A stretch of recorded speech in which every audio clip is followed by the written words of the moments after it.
Hey, everybody. Welcome to Love and Relo, the voice of the relocation industry. I am your host, Ben Cross, and I'm super excited to talk to you today and be joined by Finn Murphy, author, stickman, bedbugger, voice of the moving industry here. Amazing author of The Long Haul. I cannot recommend this book enough. I read it once courtesy of Laura Benjamin. Shout out to Laura over at Sterling Lexicon. And I know a lot of folks have read it. Right? Cardis has read it. It's an incredible book. And I just started listening to it again, kind of to refresh it. It's been a few years now. But this is, to me, the best book ever written about the moving and relocation industry. And I'm so geeked out and excited. I'm a fan. Finn Murphy, thank you so much for being here today. Hello, Ben. Great to be here. Great to be with a bunch of Love and Relo folks. I love talking to people in the industry. Yeah, and you represent it so well. I really admire the way that so I was an English major in college. So I'm a big fan of writing, and I think the way that you wrote this book, it was extremely accessible for people, and yet you elevated it. You elevated, I felt like, the profession in a way, but you didn't tell any lies about the way it was. I didn't tell any lies about the way it was, and maybe some people would have liked you to tell some lies, but you didn't tell any lies out there, Finn. I respect that. Yeah, I was two types of a driver back in the day. I did two 10-year stints as a driver. My first 10 years, I was I was everything what's wrong with the moving business. I was bumping weights. I was late on shipments. I was doing all the wrong things. And I think I made that pretty clear in the book. And then in my second stint, I worked for a boutique van line just doing corporate stuff. And I became a different kind of a mover, a different kind of a driver.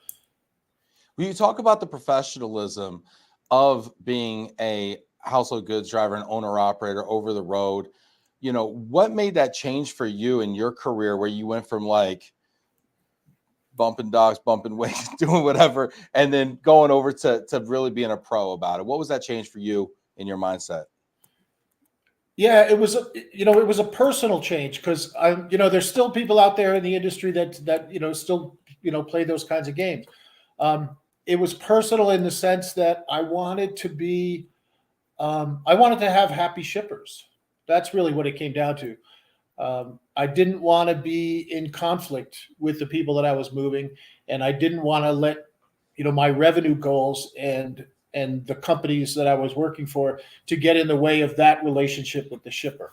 And regardless of everything else that happens in this industry, it really just comes down to that one-on-one relationship between the driver and the shipper.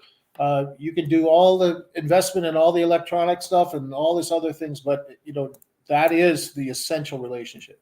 Yeah, and I love what you're saying there. And as we're getting started here, I want to ask everybody that's watching out there, check in the comments, hit that like button, get in there. I want to know who you are, where you are, and I want you to give me one question for Finn today, because he knows this business inside and out. He ran the road for how many years, Finn? How many 20. years on the road?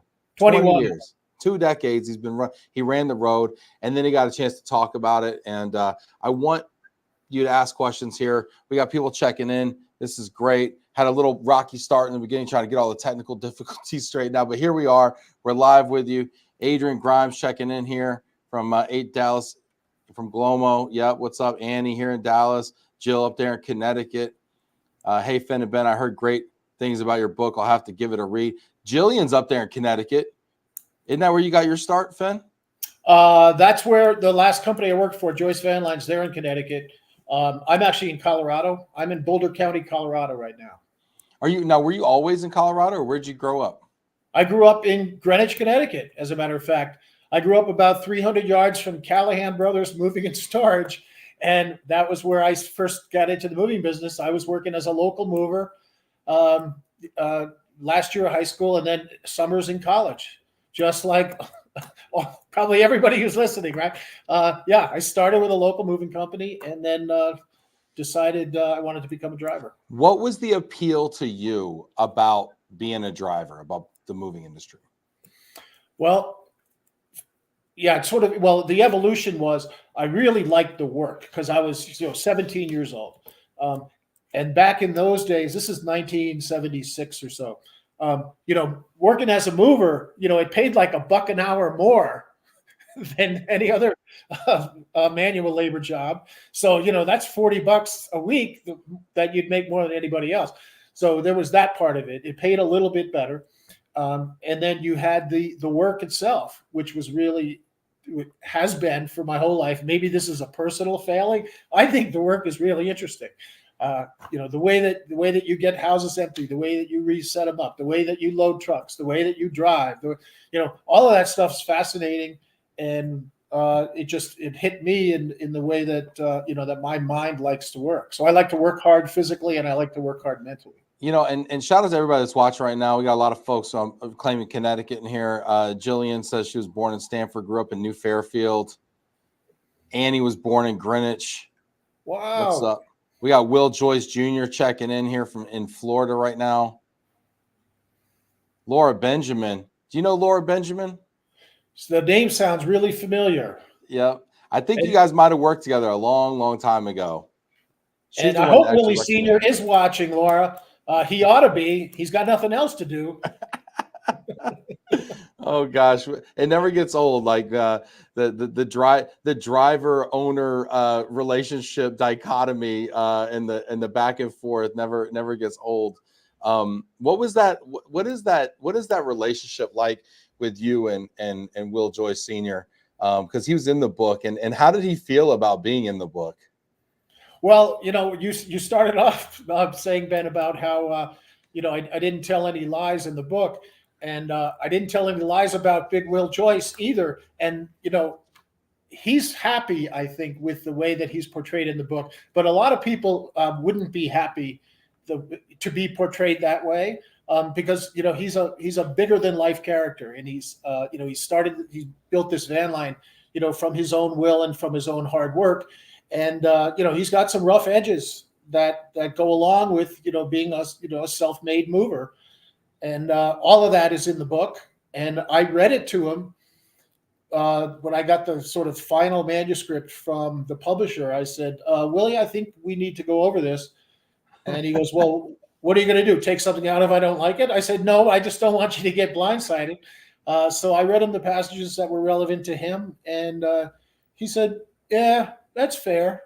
But the people that know Willie, they go, oh man, you nailed him. So you nailed him right on the money.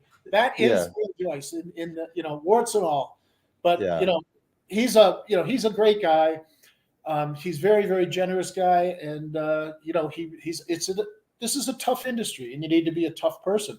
But to say one more thing about that, I took my first road trip. He was a contractor with North American Van Lines for Callahan Brothers.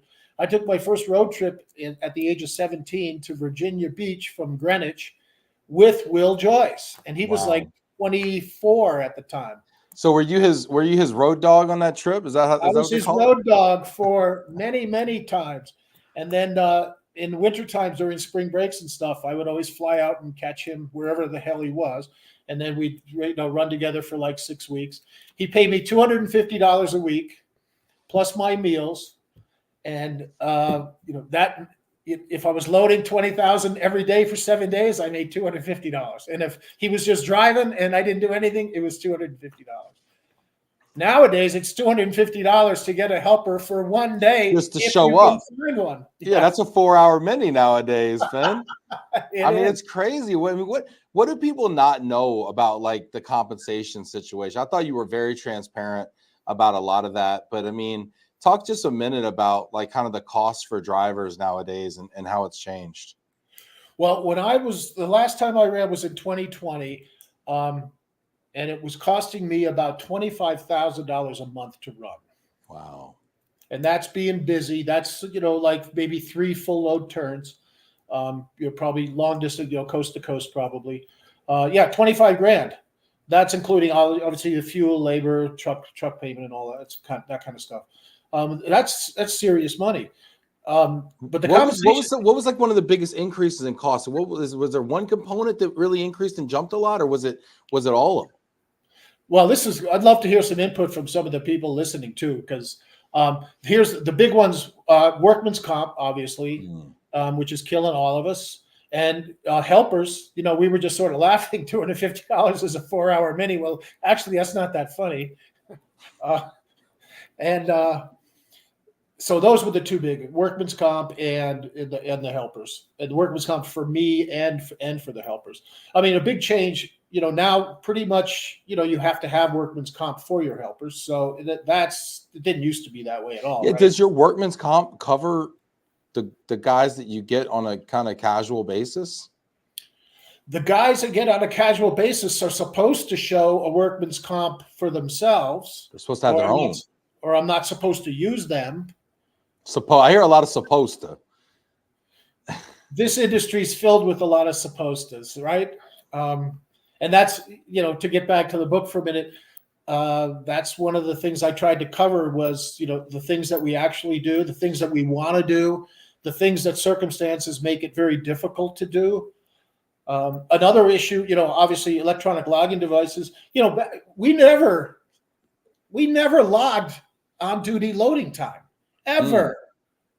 Ever. Not in 20 years we didn't, until you get the ELDs. Now you got to log loading time. I mean, I know you were supposed to. Here we go back to supposed to.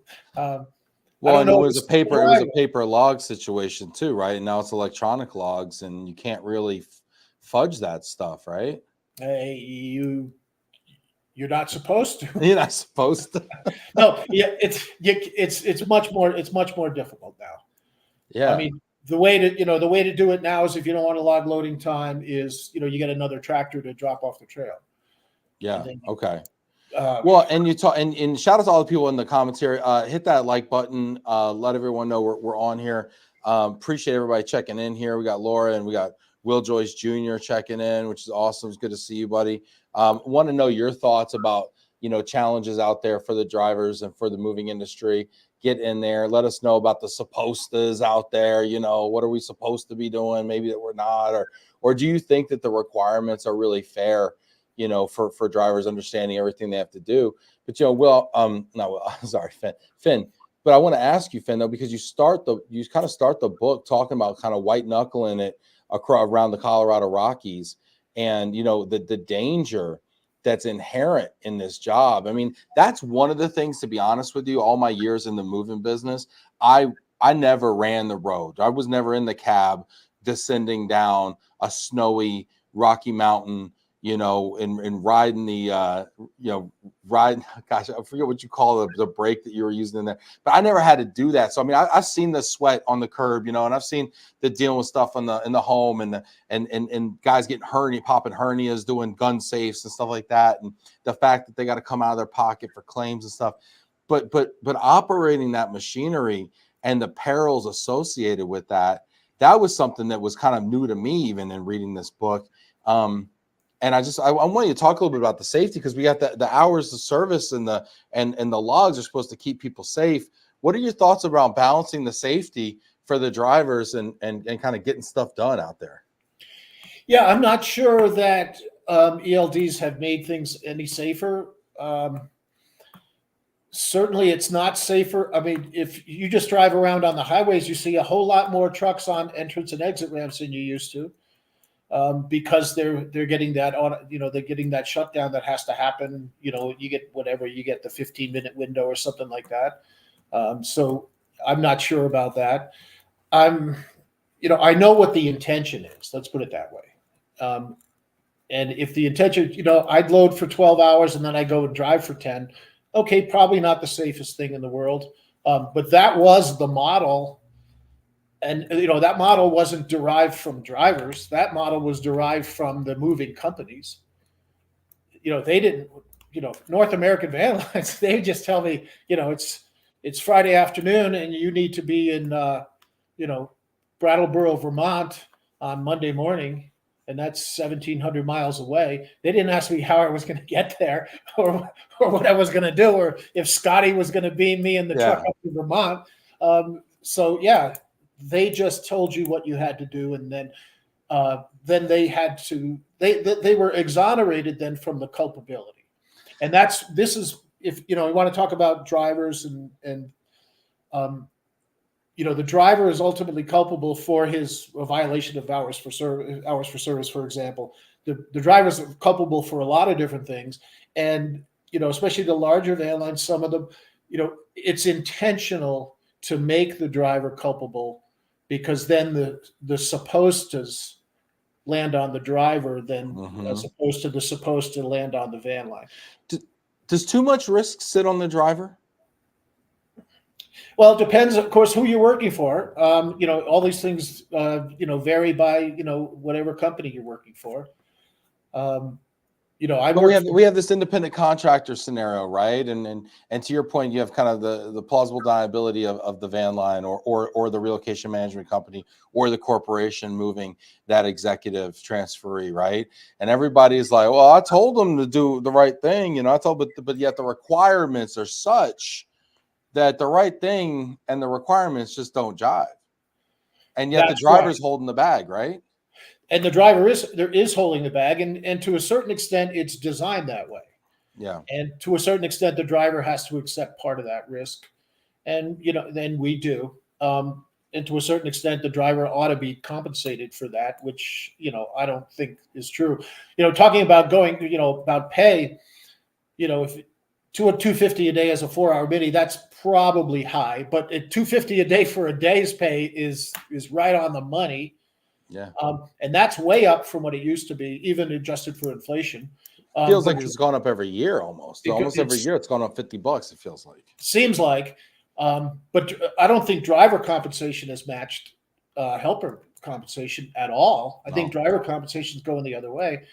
And now with the price of trucks, forget about it. Now, you know, the whole workman's comp thing is crazy. And then you've got, you know, ancillary insurance. And then, you know, I worked for Joyce Van Lines, and you know, they weren't particularly friendly to drivers. They weren't the worst, probably not the best. And I know Will Jr.'s listening, and that's okay. But I had a $1,600 deductible for my moves, which I thought was kind of high. That might have, you know, varied between drivers or whatever, but that's what I paid. So there's one thing of responsibility. So, you know, your claim exposure. Yeah. I'd be curious actually what the claim exposure would be from, you know, in other companies. Yeah. I don't know what that is. I just know it was 16 for Joyce. So that was your liability was capped at that. So you'd hit that deductible and then everything else was covered by your policy, basically. Yeah, it was covered by Joyce's cargo claims policy, but right. Yeah, my out of pocket was limited to that 1,600. Well, and I think a lot of people don't realize, you know, and hit that like button, get in the comments. I want to know your thoughts about claims. By the way, speaking of which, Laura Benjamin says, I worked in the office at Jones Moving. Oh, okay. Oh, Gary Jones. He died a couple of months ago. Then I must have seen you at Jones Moving for sure, Laura.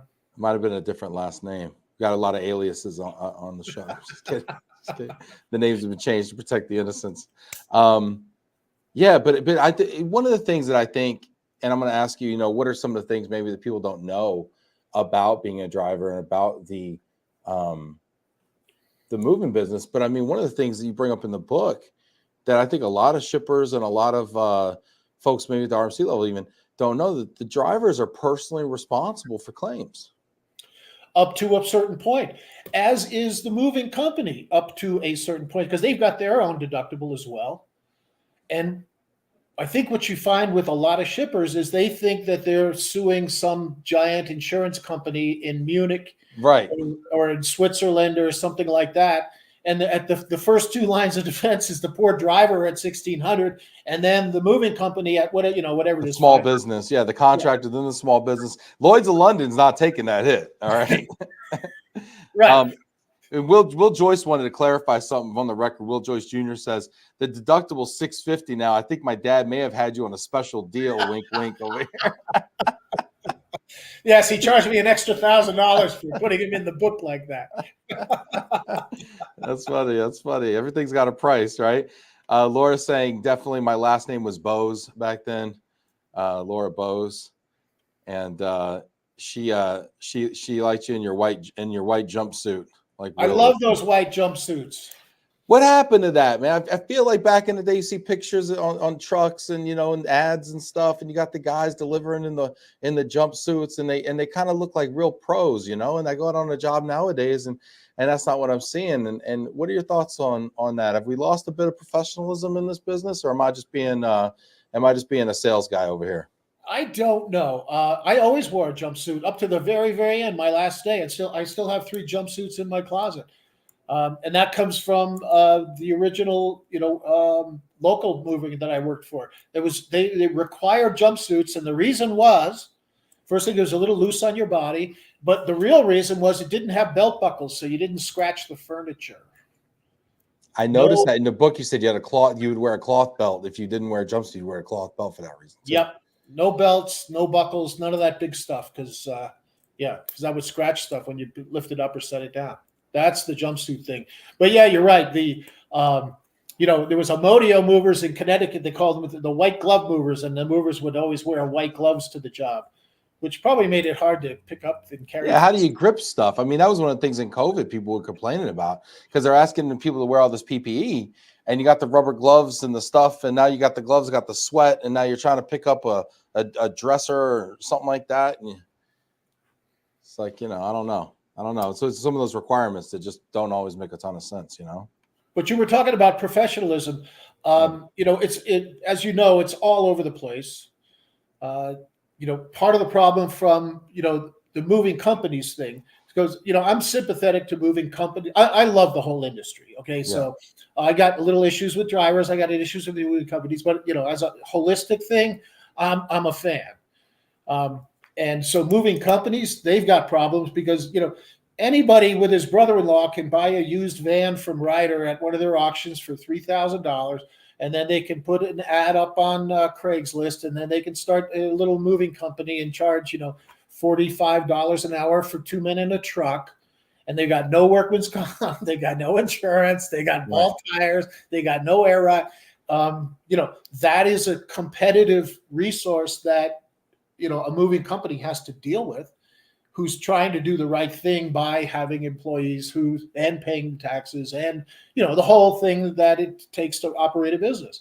And those folks, at the low end of that, they don't have any of those costs. So then you're trying to go to a residence, or you're talking to somebody on the phone to try to book a move. And they're like, well, why don't I just go with George over here at $45 an hour? Why should I pay you $200 an hour for 2 men in a truck? And the answer is, well, my answer is, because I did moving sales too. My answer is this, and you guys might enjoy this. So let me tell you something. So let me ask you something, Mr. Shipper. You're asking me to move everything that's important to you, everything that's valuable in your life, your wedding albums, the kids' pictures on the refrigerator, and the antique teacups from Aunt Tilly that you inherited. And you want me to take care of all this and treat it like my own and get it to the other place without breaking it. And you're going to look for the cheapest guy in town. Yeah. Who's only got a cell phone number and he doesn't have a physical plant, and you can't find him, and you can't call him up, and you can't shake his hand. You can't take him to lunch. You can't see him at church. You can't see his trucks driving around town. You're going to go with that guy? No, you don't want to do that. This is everything that you value. Well, you want to buy a pair of shoelaces, go buy the cheapest pair of shoelaces. Well, in defense of the shoelace industry, the shoelace sales guy would probably say the same thing. But there's a lot of there's so much sameness in the consumer's mind. They don't see the difference, and I don't know if it's our fault as an industry, or, to be honest with you, and I know people hate this word. Everybody hates regulation. But regulation is also the things that tells people they can't do stuff. It kind of creates a bit of a moat around the industry to say, listen, in order to be considered a mover, quote unquote, just like a realtor would be, just like a mortgage officer would be, you have to be licensed in order to do that. And you can't use that name and comport yourself as a mover unless you are licensed by the state or by the government to do that. Deregulation in our industry really opened it up to quite a bit of competition, which sounds good and good for the consumer, but it also creates a lot of confusion in the market, and that confusion has led to a lot of scamming going on. Yeah, it certainly has, and especially for interstate moving. I was there in '81. I was a driver in '81 when that whole thing shifted, and yes, it did help the consumer, but and I don't know how deep we want to get into this, but there are We got time. okay, there are other considerations to make as a governmental authority other than cheap to the consumer. Mm-hmm. And a few of those would be, this is just my progressiveness coming out, I suppose. But, before 1981, a truck driver was a middle class person who had a middle class income and had a middle class respect for that job. And when trucking got deregulated, then everybody's income just plummeted, right? And the jobs that were protected by unions and stuff all disappeared. So the quality of life and the respect for the industry and for the respect for those workers all disappeared. And it disappeared almost overnight. And now you've got, these sharecroppers on wheels that are out there, just barely eking a living as truck drivers. And they're not doing well. And they're not, none in 1981 dollars, nobody's making the money that they were making in 1981. So there's been a massive social cost and a massive labor cost to this deregulation thing. And yes, so the consumer did benefit, but you had 4 million truck drivers that were middle class people, and they aren't anymore. Yeah, and nobody thought of that. Yeah, it's really interesting. The pendulum definitely kind of swung in the other direction, and maybe has overcorrected a little bit, and it might be time for folks to step in. I mean, the Federal Motor Carrier Safety Administration to step in and say, hey, the danger of scam artists taking advantage of consumers outweighs some of these, frankly, benefits to the consumers. It's really interesting. Get in the comments here. I want to know what you think out there. Hit that like button one time. We got Finn Murphy, the author of The Long Haul. In my opinion, the best book to ever have been written about the moving industry, and honestly does quite a service for the moving industry and elevating it by educating people about the challenges of it, not only the physical nature, which I think is fairly obvious, but also the risks inherent with running the road with tens of thousands of pounds of equipment behind you, the stressors and the social and societal issues. I mean, you talk about how bed buggers are second-class citizens in the truck driving world. What's that about, Finn? I never heard that take before. Oh, because we have to load and unload the trucks. That's the first thing that anybody ever asks you if they're thinking about getting into the trucking industry, or if they've been in it. They go, oh yeah, you work for like North American Airlines, you got to unload? Like, yeah, we got to load it too. Well, that must take a long time. Yeah, no shit. and then, like, you got to deal with the customer. Yeah, we got to do that too. And you got to find help all over the country to help you load and unload. Yeah, we got to do that too. I mean, that was one of the points I really wanted to make in the book was very few people out there have, and even if I say it myself, have what it takes to be a long haul mover, because you got to do everything. And nobody wants to hear any of your problems. The main office wants to hear two things. I'm driving up to residence, preparing to load, and I'm leaving residence, and I've unloaded. And those Shipper's are the only, very happy. That's it. And the shipper's happy. Other than that, everything else is a problem that I need to solve. Now, I like that autonomy. I like that responsibility. But your average guy who wants to, get his CDL and drive a truck, he doesn't want all that. Yeah, I want to talk to you about that because you really do a phenomenal job of describing the lifestyle of it. We got people checking in here. Get in the comments, check in here, hit that like button. We got Tim checking in, Laura, Will Jr. checking in. Tim Quirk says, I know owner operators in the household goods industry making $300,000 to $500,000 on their 1099 each year. I think that's better than the 80s. What do you say to that? Well, on their 1099, for sure. You better be making $300,000 on your 1099, because if you're running 12 months a year hard, you're spending $25,000 a month. So that's $300,000 a year. Yeah, there's your $250 right there. So you're netting $50K. There you go. So yes, $300,000 to $500,000 is right on the money. It's not a bad number. The thing is, you got to pull out your expenses out of that.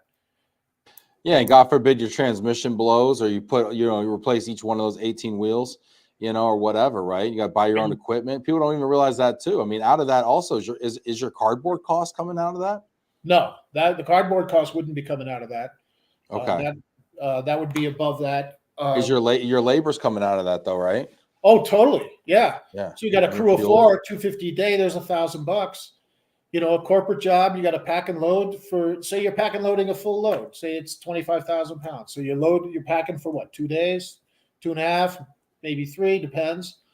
Right. So there's $3,000. Then you're going to day loading. That's $4,000. Then you're going to unload and unpack this 5,000, 6,000, 5, 6 grand, 3 turns a month. There's 18 grand in labor. You know what? Here's another thing we forgot. The head office wants to hear, and here's your paperwork, which includes the weight tickets. Melody DeVos chiming in here. How much of a pain in the ass is this paperwork, Finn? Well, there's less and less paperwork, but the real pain is trying to, is to get the weights to where you're going to go. I mean, a lot of places it's easy, and then a lot of places it's practically impossible. Fortunately, I haven't done COD moves in quite a while, but sometimes salespeople, and again, I love the moving industry, but I do have little axes to grind here and there. And if you're trying to sell a move, you're trying to sell a move, and you're trying to sell it, and there's potential shippers talking to a whole bunch of people, right? So you got to separate yourself. So you're going to say things, to try to book that move. And some of the things you say, may turn out to not be exactly the way that it's said. Like, oh, you can come and observe the weights. And I mean, really, people aren't bumping weights anymore. Everything's guaranteed estimates now. I mean, it doesn't really matter. But back in the day, it used to make a difference. I personally know the driver. He's going to take care of you. You're going to have the same crew on your destination as you're going to have on origin. A lot of those things, I've said those things too. The little white lies we tell, right? I mean, it's true. Listen, I've been in boardrooms selling moving services to the biggest customers in the world, and you show them a PowerPoint presentation with 3 guys that are clean shaven, look like they just graduated from MIT, who are out there loading your shipment, right? And that's what we're pitching out there, at a 72% discount, and it's like, it's not, I mean, let's be honest, but that's what the customer expects, right? And they expect that kind of vision. And then what happens is they get someone who's actually really good at what they do, that knows how to prep the home, that knows how to pack and load the shipment high and tight. And sometimes that's a lot better than that pretty college boy that they thought they were getting. For sure. And this industry has always been an immigrant industry. I mean, Callahan Brothers Moving and Storage, where I started in like 1950, and the Callahans come from Ireland. And now, it's very Hispanic in certain areas. In Colorado, where I am, it's all Hispanic. And I know in like Connecticut, it's like, Hispanic doesn't even mean anything. You got Brazilians, you got El Salvadorians, you got Puerto Ricans, and all this stuff. And everybody's got their little niches, right? New York City is Israelis, which, and great movers all over the place. Not criticizing it. It's always been a gateway to the American dream, this industry, and that's one of the things I really like about it. Yeah.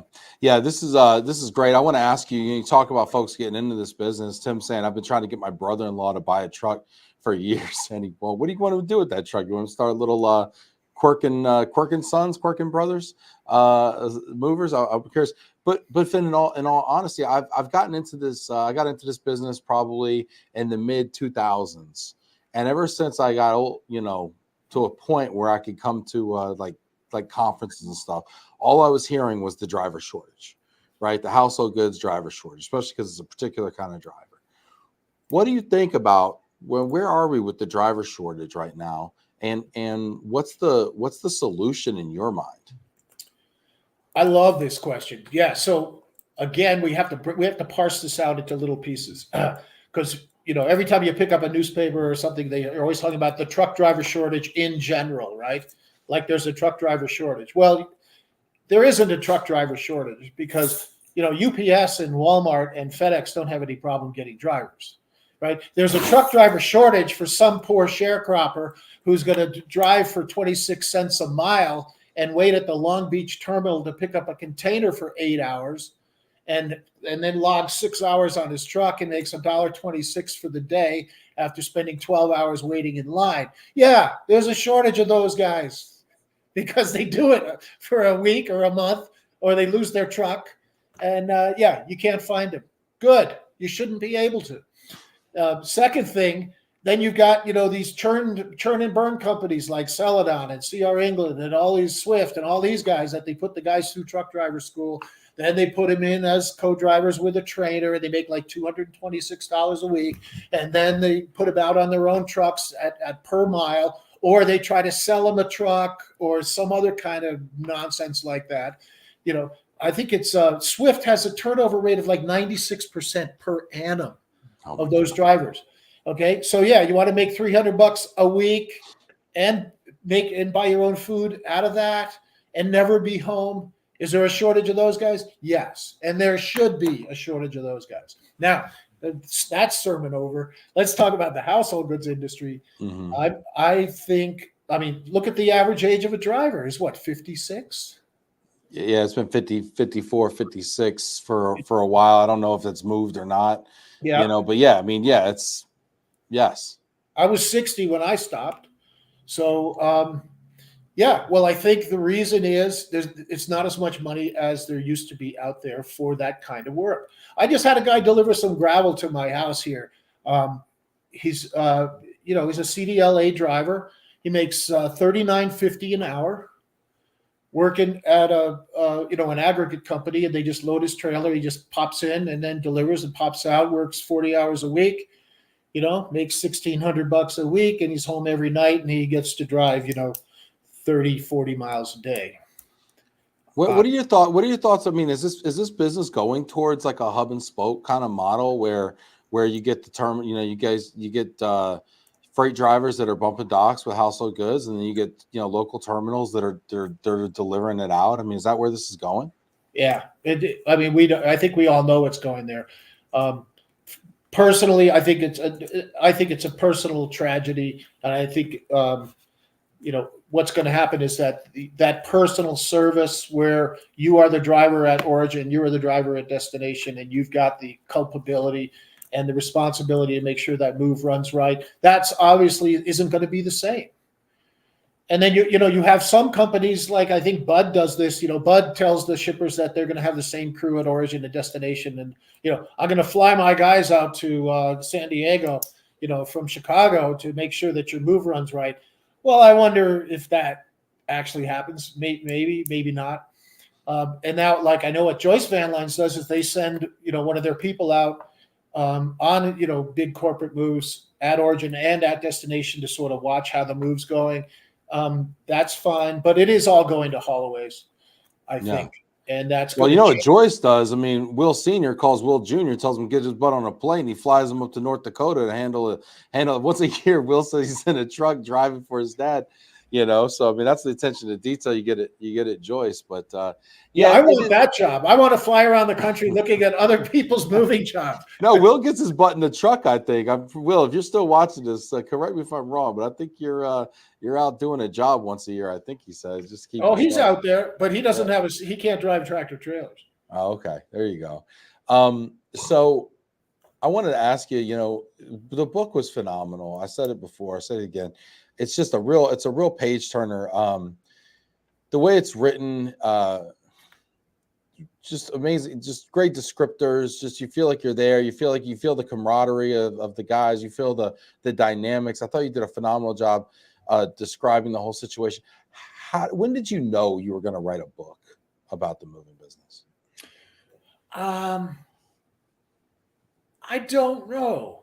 I'll tell you what I started doing I started walking around with a little hand tape recorder. And at the end of the day, so I'd end up, I'd be unload a shipment and then head out to the next, whatever the next job would be. Or I'm driving at night and I would just talk into this thing about what happened during the day. Sometimes I'd leave the recorder on in the trailer and just as the guys are going back and forth and all the banter, that kind of stuff, that kind of thing. And I ended up with like 120 of these little audio cassettes. Oh, wow. And then I had some time off one winter and I had those transcribed by somebody just typed it all up. And it was, it's a big total mess, but there was some good stuff in there. And that's when I thought, 40 million Americans move every year. It's a universal and American experience. And I thought it might be interesting to write about it. And the book is still selling. So the book came out 5 years ago. I still get like $3,000 a quarter in royalties, and that's for you. That's from you guys. Every one of those sales comes from the relocation industry because somebody read it and they told somebody else, and somebody else told somebody else, and the book still sells. And that's it. You guys are the only guys still buying it. So you got to get the book. I bought it. I bought the Audible. I bought it on. I bought the hard copy. I think Joyce Van Line's gifted me a copy. I tell everybody about it. I know Will Joyce, still goes around, keeps a bunch in his car, and like when he meets you, he'll give you a copy. And he's really proud of it, as he should be, because he's built a phenomenal company and a phenomenal person like yourself. Tells a story, unvarnished story. I love it. Adrian Grimes is saying Lewis lit style with the dictaphone like Suits. That's great.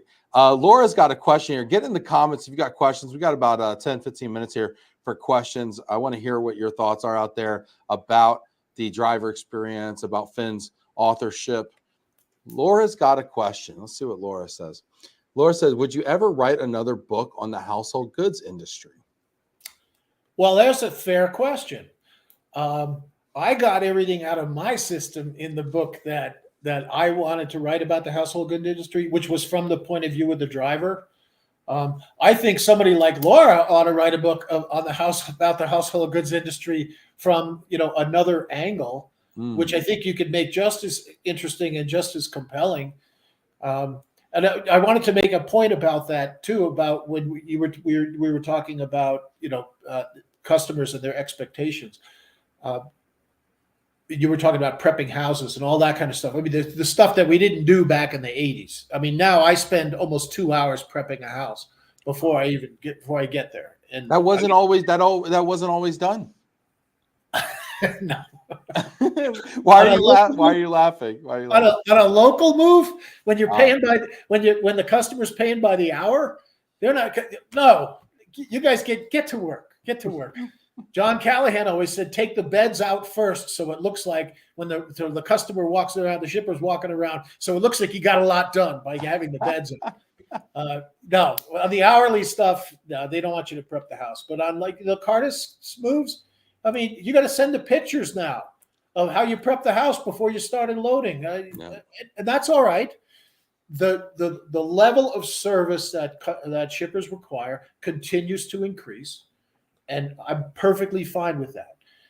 The problem is, like you were saying yourself, Ben, at a 72% discount, I'm going to bring a crew of 6, and I'm going to spend 2 hours prepping the house, and I'm going to pad every single little thing right down to the trash can in your guest bathroom before it leaves the house. I'm going to do all that, and then I'm going to make $80 a day when my helper's making $250. I can't do it. Yeah, and you can't charge for like a long carry or some of these other little accessorial things that you had to like kind of account for. I mean, yeah, you can get the shuttle approved, but you're not getting third party on anything. You're not getting anything extra on those baby cribs and stuff like that. I mean, that stuff will kill you. We got a question. Yeah, we got a question here. Keep these questions coming here. Love the questions here. Everybody's having fun with this. This is great. Jillian Guzda, Connecticut's finest. What is the most interesting thing you've seen during a move or on the road? Oh, well, let me see. In general, I hate to be a wise guy, but you really need to read my book. I've got a lot of that in there, but I will say a few things. I knew where this was going. It's like, obviously, read the book. Here's what the most interesting thing I've seen on the road, without getting specific, is people do a lot of different things in their cars. And since we're way up high, we can see what they do in their cars, and they do almost everything. Why don't we leave it at that? Wow. Okay, I'll answer this, Jillian. Here's the most interesting thing on my move, maybe. Back when I was working as a local mover, we were sent to New York City to Studio 54. If you ever Wow. remember what that was, it was a I big don't think disco. Jillian remembers. I don't think I was alive then. I mean, I was born in '82, and I'm but yeah, Studio 54, the Studio disco 54 on West 54th spot. Street. Yeah. Big giant disco. And they send me and the driver out to Studio 54. And the dispatcher said, we said, well, what are we picking up? And he goes, it's just some stuffed animals. So we pull up into West 54th Street and go over to the freight entrance. And the guy opens the door and lets us in. And I had heard about Studio 54, but a mover doesn't get into Studio 54 Right. unless you're moving something. And by the way, here's a way to get into any building in the world. It doesn't matter what kind of security system they have. If you're wearing a jumpsuit and carrying a dolly, you can get in anywhere. Because the guy, you just go around to the side and the guy's always going to let you in. Anyway, we opened the door to Studio 54 and they have the whole place set up for a party that is over and the stuffed animals have to be moved out. Well, they're life size. There's an elephant that's like 14 feet high. And a bunch of giraffes and tigers and lions. I mean, the elephant must have weighed like 1,800 pounds, just made out of plywood and stuff like that. So we had to get a whole nother part of the crew to move in. But it was really funny because we had the elephant's feet. We had a four-wheel dolly under each foot. Pushing the elephant. We get him out the door. Did you have a door big enough? Like what? We had to put him on his side. And then you couldn't park that close, so we're pushing this elephant down 54th Street to get him into the truck. Yeah, that's one. That's not in the book either. What's the heaviest thing you've ever moved? Because I see these guys posting on these Facebook pages about these gun safes down in the basement, and stuff like that. And these things just like almost like, man, they should just come with the house. Like these things are unreal. I don't know why people move these things. It is the gun safes now. And you never used to see a gun safe. Now you see them all the time. And they never put it by the front door. No. Right? It's always down in the basement, behind that. They have a custom made cabinet built in. And then, you like, oh, yeah, the gun safe goes. You go, well, you got to rip down these doors and stuff. Oh, that's okay. Build a cabinet around it. Yeah. Yeah. Well, I'm moving out. You can just rip the doors down. And then you're like, oh, okay, well, I'm not really going to rip your door down, sir. You kind of got to do that. But yeah, totally. It's now. It's gun safes now. Back in the day, remember water beds? You probably don't remember water beds. I had two water beds growing up. You get into residence at 8 o'clock, right? And you go to the master bedroom. The shipper goes, "Oh yeah, the water bed goes. Well, it's full of water. Oh yeah, I better drain that. Yeah, well, it takes 9.5 hours to drain. I guess the water bed is staying." Shippers are the worst. They don't know. So to be fair, here's the deal. It's like hiring a lawyer, or a real estate broker. People don't move, every day. It's not like going to buy gas. It's not something they might hire a mover 2 or 3 times in their life. So they don't know how it works. And so a good salesperson is going to let them know how it works. And if they believe the salesperson or not, which is a whole nother thing. But a lot of people try to pretend that they understand how this industry works, and they don't. I heard somebody say on one of these driver forums, it said, movers and lawyers, you get what you pay for. It's true.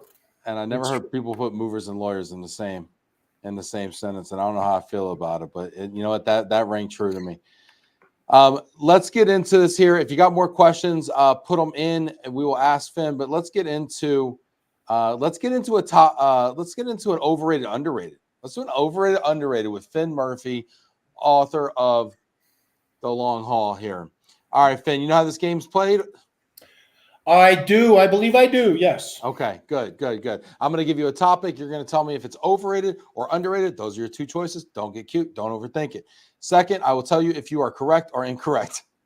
And let's begin. All right, overrated, underrated. Number 1, technology as an aid to moving effectiveness. Overrated. Overrated. Technology overrated. You don't say. Why is that?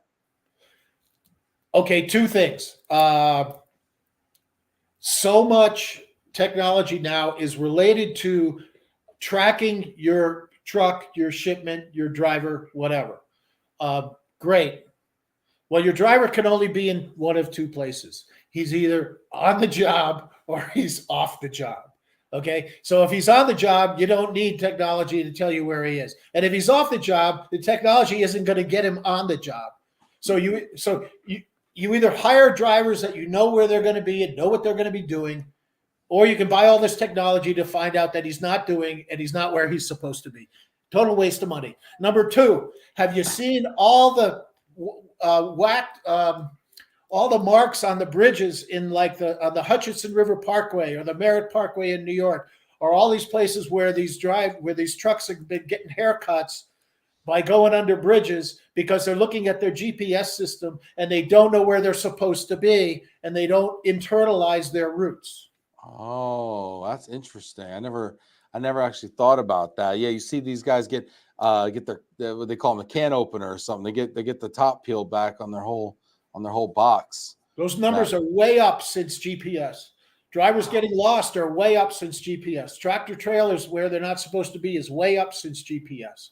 I never thought about that. You think of these solutions, you don't think of the second order effects of putting these things in place. Yep. Really interesting. And that on the job, off the job. I mean, there's this narrative, right? Oh, we're going to catch somebody at Dunkin' Donuts when not supposed to be. It's like, these guys got to take a leak. They got to sleep. They got to eat something, like give them a break.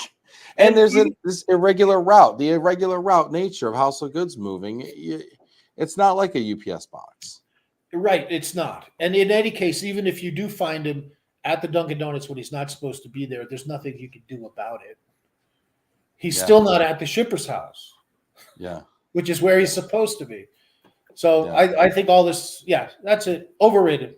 Overrated. All right. You know what? You got that one. All right. Next one. Prepping floors and walls. Underrated. Underrated. Okay. We need more home prep, huh? Why is that?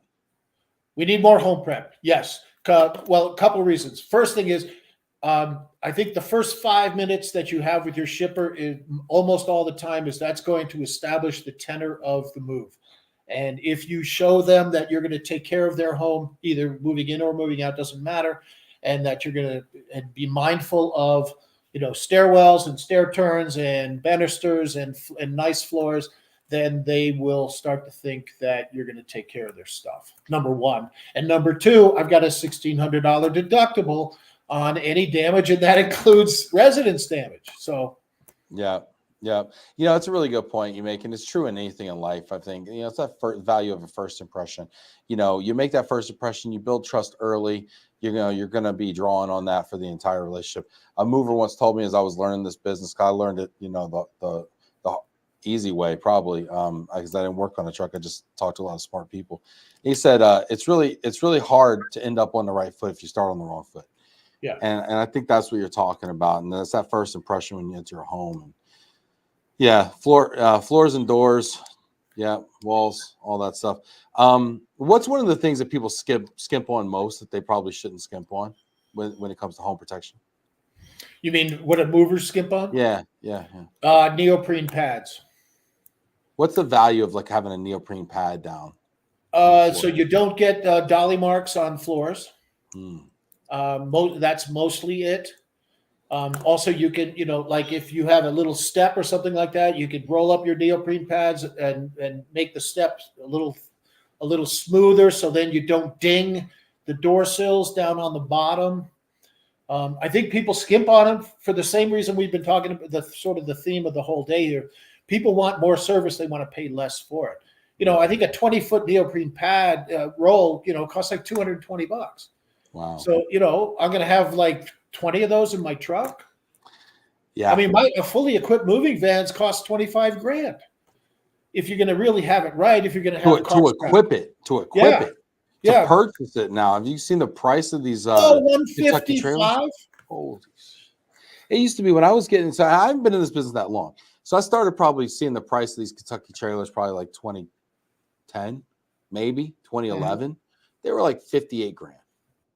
And now they're over $100,000 for the specialized trailer that moves household goods. Yep. It's 53-footer that's outfitted real nicely with a bunch of doors and 3 belly boxes and all that kind of stuff. Yeah, it's almost $150, and then $25 to fit it out properly. Wow. And then all that stuff gets stolen. walks away, gets damaged, doesn't get replenished. You're running the road, you don't get time to restock it, Yeah. all that stuff. All right, next. Love it. ELDs as a safety enhancement. Oh, well, we talked about that. Overrated as a safety enhancement, but I don't have any data. I just have a personal prejudice. Hey, anecdotal data is still data. You got a lot of data points. I think you bring up a really good point about it. I'd love to see some highway safety data on, truck accidents. Yeah. Now that there's ELDs, and then what does ELD stand for? Electronic logging device. Okay, electronic logging, and these became mandatory in truck cabs in 2020. 2020, and isn't that the year you stopped running the road? Finn? Hey, you see a connection there? That's great. You still don't need them, I think, if you're traveling under 100 miles. Okay. Then and it's really interesting talking about the hours of service really quickly. You were mentioning how the time you work in the home also counts towards your hours of service, right? Yeah. It's on duty. Yeah. And I think you can do like up to 14 hours if no more than 11 hours driving, but 3 of those can be like on duty, like working in the home as a mover maybe, and then like 11 hours running or something like that. So you can only drive for 11, right? Drive for 11, yeah. Very, very interesting. Let's see here. We got gets acquired, not stolen. Acquired. Learned that in the Army. Yeah, this whole time you thought your neoprene was getting stolen. No, it's just being acquired by the federal government. That's all. Melody, thank you so much. Hit that like button, y'all. Get in here. Got a bunch of people watching right here. If you got any more questions for Finn, we probably got time for one more. Do we got one more overrated, underrated here? Customer service. What does it even mean? Overrated, underrated? Underrated. Really? Tell me about it. People talk about it. But really in the moving industry, the customer service, well, we'll end how we started. The customer service, starts and ends with the driver. You might sell a move, and that's a certain amount of customer service, yes. And you might, make representations about your company, and that's customer service as well. But the actual execution of that is only going to be your driver, who's the only guy who can do it. Because everybody else, you're coming in to either fix a problem or try to make one not happen. Yeah, and shout out to Fred Metzler, the driver checking in from Toadsuck, Arkansas. Appreciate you, Fred, representing for the drivers here. But I remember my first full service household goods move with a real deal owner operator, and they pulled up to my house in North Carolina. It was him and his wife. They were running together, and I think we were one crate short or something like that. Could have been my fault. I think I did my own survey. Could have been my fault. And he had some like spare wood in his van, and he built a crate right there in my driveway with some power tools and stuff. And he did the whole time while he was like talking to me, laughing, telling me jokes, like just keeping me at ease. His wife was kind of keeping my wife chill, and my baby, like everybody just calmed down, and it was just the ease at which they did such a hard job. I was just blown away by it. And he put that crate on the tailgate? No, he put it in the he created I think it was an extra TV or something like that, or an extra. Oh, I see. It wasn't like a vault. No, I see. No. It's just I think he just built a TV crate or something like that. Was that a COD move? Were you paying for that? No, it was a corporate move. I was getting relocated by a van line, and that's why I got the real deal. I've moved in, obviously your first move is always in the backseat of your car, whatever you got, right? And then the next move, maybe you get a pickup truck or something. Then you get a U-Haul truck, right? And then you're like, screw that, I'm never doing that again. And your friends don't talk to you anymore. And then you're like, okay, I need to actually get move. So then I did a containerized move. I did a move where I got those LTL trailers where you pay by the foot, and you rent them that way. And had some labor load of some local movers just load it for me. Of course, you don't get pads when you do that, right? So you're going. Right. you're putting all the stuff on there. I remember a guy taught me. He said, "We don't put anything unwrapped in the truck." No, he said, "No naked ladies on the truck." And I was saying, you guys got the best terms for stuff. And so then the next move after that was the full service, real deal professional van operator. And it's hard. I could never go back. Honestly, couldn't. Spoiled now. Yeah, well, you know what I always tell people is that money doesn't solve a lot of problems in life, but it certainly solves your moving problems. If you want to buy a full service move from a reputable company, your life's going to be really easy. I mean, the moves I was doing. We were cleaning your breakfast dishes. When we go into Origin, the guy and his family, they got into a limo and headed out to Vancouver on a private jet, and he just left all the eggs were there in the pan on the stove. And then, we cleaned it all up and then packed and loaded it. And I drove it to Vancouver. And then we put all of his dishes back in his break front. We made the guy's bed. Yeah. And that was like a $95,000 move. And I got 45% of that. And it was a 10-day move. I mean, it was great. That's the ones you want. And if, the shippers want to pay, then, we're happy to give that service. Well, and that's why corporations pay for relocations like this, right? Because otherwise the shipper's going to be spending a week packing their stuff, arguing with their wife and kids the whole time because they're not doing their room, and then they're going to be loading and they're going to be hurting themselves. My dad dropped an amplifier on his head one time trying to put it on top of a tier, and it fell off and hit him in the head. Never been the same. This is what happens. So anyway, Finn, this has been awesome. I'm going to ask you just, we want to close this maybe with just a final thought that we can think about. If I was going to leave you with a final thought, I'll leave it with how I started, which is I love the industry. I know almost everybody in this industry tries to do a really good job. And we've got a lot of headwinds because for some reason that none of us can understand, people don't trust movers.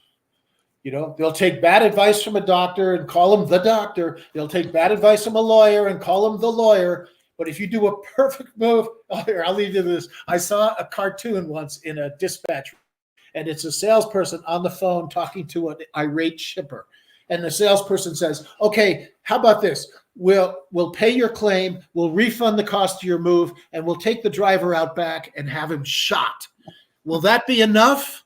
And the shipper goes, "Well." Yeah, I've been that salesperson before. Sometimes we just can't do enough, and I think we all try really hard to do a good job.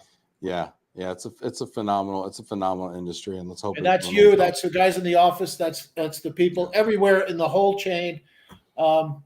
It's pretty cool, and there's some great people in it. Yeah, there really are, including Finn Murphy, author of The Long Haul, among other books out there that I'm going to have to go out and buy and read as well. Keep buying his books. Keep supporting him. Keep telling the story and sharing it with all your friends out there. Finn, what's the best place that people can buy The Long Haul? Anywhere books are sold, Amazon. It's on audio. A lot of folks in the industry get it on audio because they drive around a lot, just meeting customers or driving trucks or whatever. I just thank you for your support from the whole relocation industry because the book is still paying, and we do appreciate it. Yeah, and thanks to Laura Benjamin. Shout out to Laura Benjamin, who's the one that referred me to the book. And thanks to Will Joyce, Jr. and Senior from Joyce Van Lines, an amazing independent mover and corporate van line partner out there. Highly recommend them as well. And thanks to everyone that made this show happen today. This is really kind of a dream come true for me, Finn. I've been hoping to get you on the show since we started about 5 years ago. So this is really awesome. Thanks for being here today. Thanks so much, Ben. Thanks, everybody.